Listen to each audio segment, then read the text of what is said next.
What is going on, guys? Nate Gould here, and today we're breaking down Overpass. If you're not sure what this video is in reference to, in the description below will be a link to the map pool, playlist with all the other maps in it, and to the original video talking about your map pool. Today we're going to talk about Overpass.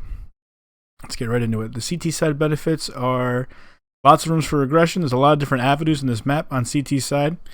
The thing about aggression on this map, though, is you kind of have to play pretty heavy wherever you go. Like, if you're going to push long, say you're going to push long, it's better to have 3 guys, like maybe like an op holding an angle, and then 3 guys like flash 2 guys out, and then as they fall, the op's holding it. Oh boy.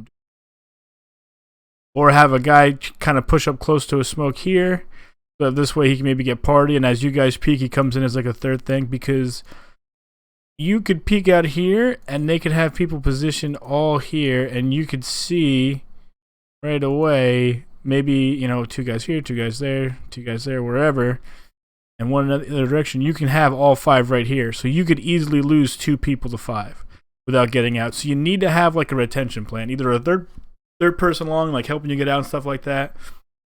Same thing here. You can't just take short control with 2 guys and leave B open and be fine. It's much better to have someone connector to help you, so that if they try to push here, they try to push connector to get you, so that the 2 you can at least, like if they just rush monster, at least the 2 you can look back and cover the cross while you have a guy connector comes out and covers you or something like that. You need to have 3 people, but there is a lot of room for aggression. You just have to commit more to the actual aggression in it. There's lots of ways to get information. Same thing we just talked about. You can stop and delay with utility. Pretty standard. Just a couple of choke points to get into each site. A site's a little bit harder because the smoke won't cover this whole thing. But a molly on steps or a molly on the bomb is enough. Wherever they have a gap in their smokes is enough to kind of slow it down, at least cut out some people, maybe give you a little chance another round. The plant spots are exposed for smoke sprays and nades. You know, if you have a guy short and they already take A, or B, you can spray into here. It's really easy to get nades into here. The standard place is right here. It's easy to molly out, nade out, you know, spray while they're running back. Very few times do they actually get over here to plant, and usually, I mean, the way this map works, right? It's like a wall of smoke map. And so people are usually still alive right behind these smokes. And so you pretty much can only plant safe most of the time. You don't always get a free site, even when you do an execute. So it's really easy to spray when people are getting out and then nade the shit out of them and molly their escape routes so they take damage leaving. It's being a planter is pretty exposed, and sometimes you get stuck on that site. And if you have the right utility, you can get some good damage to help with the retake. And there's obviously the fast rotates. A and B are right on top of each other. It's so quick to get up and down. Even if you fake, it's still pretty easy to rotate. It has to be a really, really great fake to commit them out to be able to fully pull it off. But it is easy to fake as well. And even if you get them rotating, that second time can be enough to push up and get control of their spawn. So now we'll talk about some disadvantages of the CT side. You need utility to hold off pushes. The molly and nades are huge on this one. Like I said, smokes are good, but because it's a wall of smoke map, they're just going to run through their wall of smokes because they have so few places to clear when they have these wall of smokes up, that having mollies and nades sometimes is even almost better.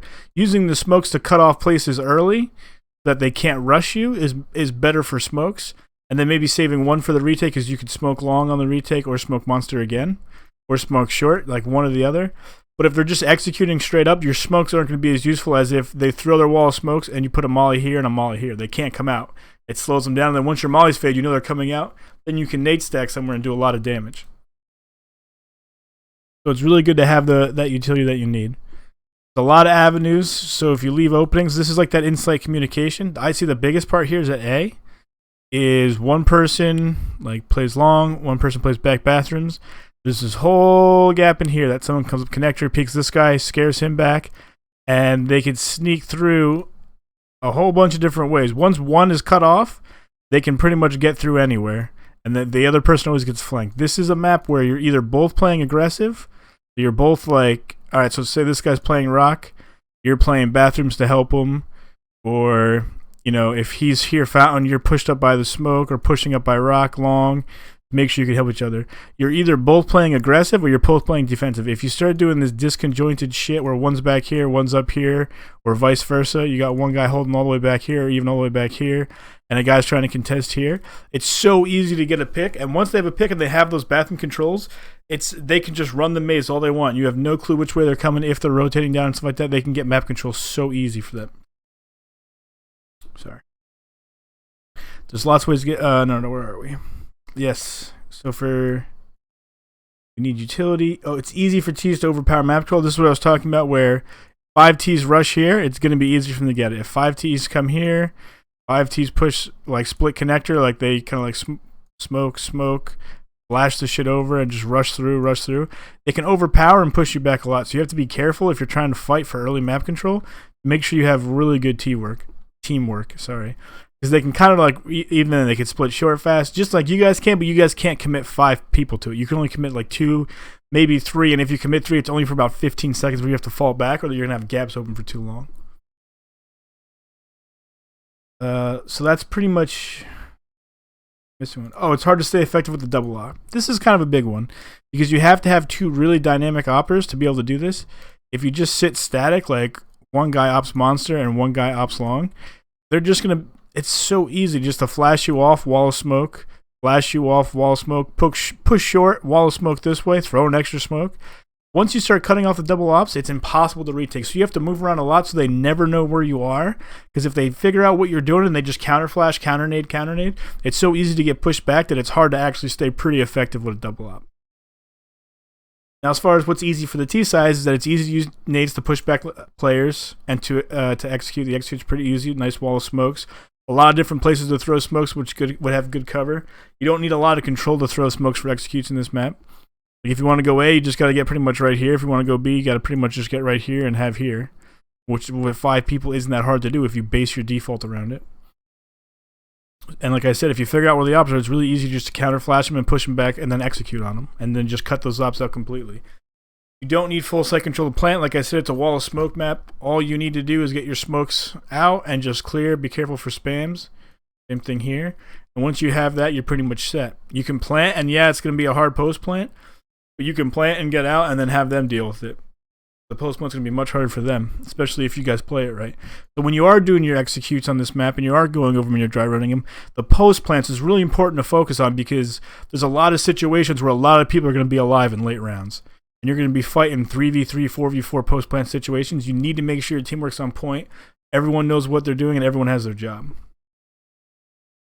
It can be good. It can be played fast or slow, which is also very good, so it goes to both kind of styles because there's 2 different tactical. There's that aggressive tactical, there's the peek heavy, there's the aim heavy tactics, and then there's just the slow workout defaults, figure out what they're doing, and then execute off of that. It's good for low buys. Obviously, you can rush connector. You can... throw a couple like shit smokes here and just jump in connector and split connector this way. You can go short. You can execute B. You can smoke off a couple angles and just rush up short A. Just push them back fast and throw some smokes. Get an easy plant.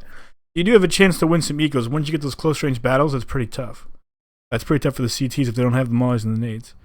And it's easy to fake. Like I said before, there's A smokes you can throw from B and B smokes you can throw from A. You can do all sorts of kind of fakes or just throw.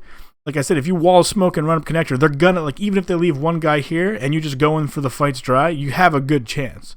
So fakes can work really well on this. You just got to make sure you throw enough nades and don't make too much noise getting out and leave someone with some utility late to keep flashing. You know, like don't throw all of your flashes and just leave, right? Leave a guy flashing, have a guy throw a molly, nade through some of the smoke, spam a little bit.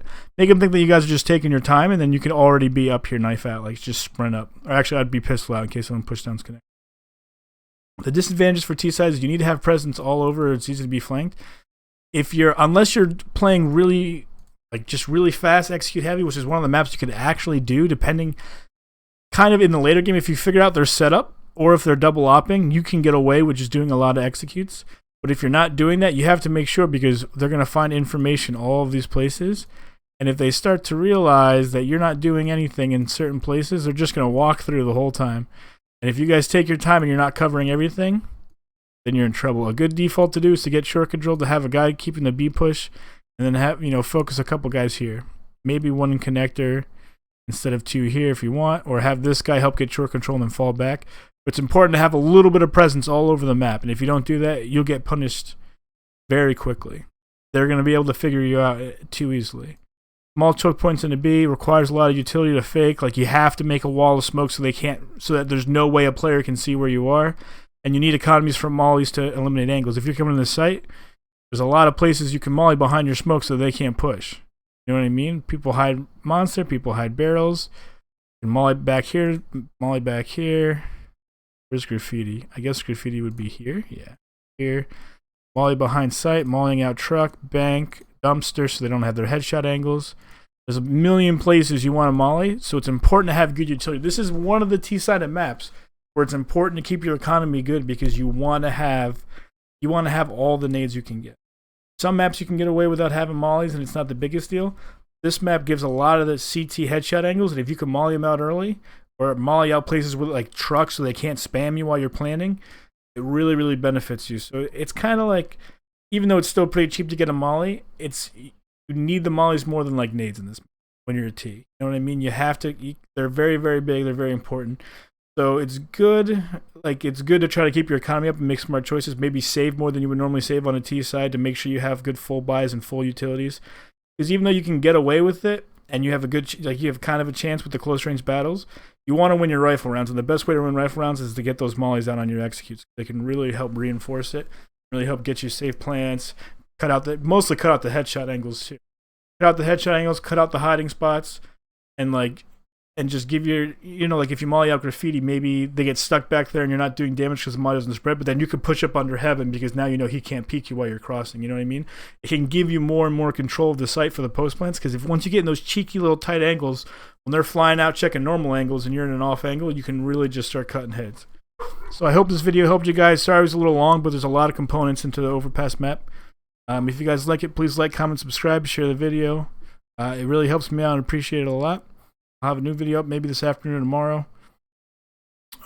Which video? Actually, I'll tell you exactly what it's going to be. It will be about the evolution of a dry run, and I have 5 steps to properly execute a dry run to make sure that you're not missing anything and you're actually benefiting from it and improving the strat. So that's my next video. I said thanks a lot for watching. I'll see you.